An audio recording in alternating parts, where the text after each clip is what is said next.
Pada zaman Rasulullah Shallallahu Alaihi Wasallam, jika para sahabat yang mulia bermimpi, biasanya mereka akan menceritakannya kepada baginda Rasul. Suatu malam, seorang sahabat Nabi yang masih remaja bernama Abdullah bin Umar pergi ke Masjid Nabawi. Dia membaca Al-Quran sampai kelelahan. Setelah membaca Al-Quran cukup lama, dia hendak tidur, Sambil pelan-pelan memejamkan mata, Abdullah bin Umar terus bertasbih menyebut nama Allah hingga akhirnya terlelap. Di dalam tidurnya yang nyenyak, dia bermimpi, dalam mimpinya, dia berjumpa dengan malaikat. Tanpa berkata apa-apa dua malaikat itu memegang kedua tangannya dan membawanya ke neraka. Dalam mimpinya, neraka itu bagaikan sumur yang menyalakan api berkobar-kobar. Luar biasa panasnya. Di dalam neraka itu, dia melihat orang-orang yang telah dikenalnya.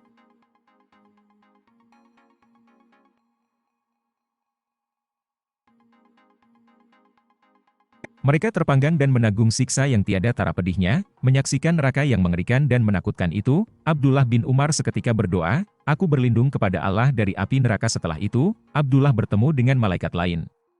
Malaikat itu berkata, "Kau belum terjaga dari api neraka." Pagi harinya, Abdullah bin Umar mengingat mimpinya. Lalu dia pergi ke rumah Hafsyah bin Umar, istri Rasulullah Shallallahu Alaihi Wasallam. Ia menceritakan perihal mimpinya dengan hati yang cemas.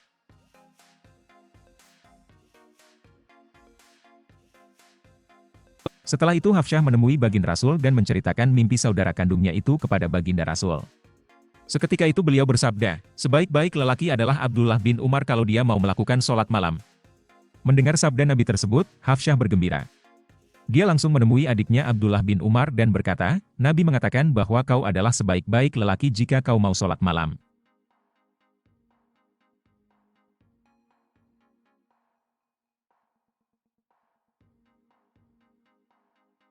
Dalam mimpi itu, malaikat terakhir yang kau temui mengatakan bahwa kau belum terjaga dari api neraka. Itu karena kau tidak melakukan sholat tahajud. Jika kau ingin terselamatkan dari api neraka, dirikanlah sholat tahajud setiap malam.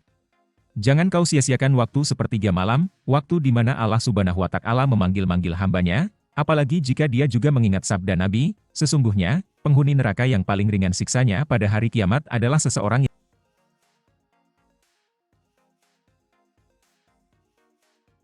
telapak kainnya bara api yang membuat otaknya mendidih. Dia merasa tidak ada orang lain yang lebih berat siksanya daripada dia.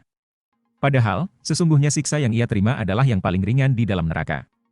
Dia berusaha sekuat tenaga untuk beribadah kepada Allah, mencari ridha Allah agar termasuk hamba-hambanya yang terhindar dari siksa api neraka. Akhirnya dia bisa merasakan nikmatnya sholat tahajud. Betapa agung keutamaan sholat tahajud. Tidak ada yang lebih indah dari saat-saat ia sujud dan menangis kepada Allah pada malam hari.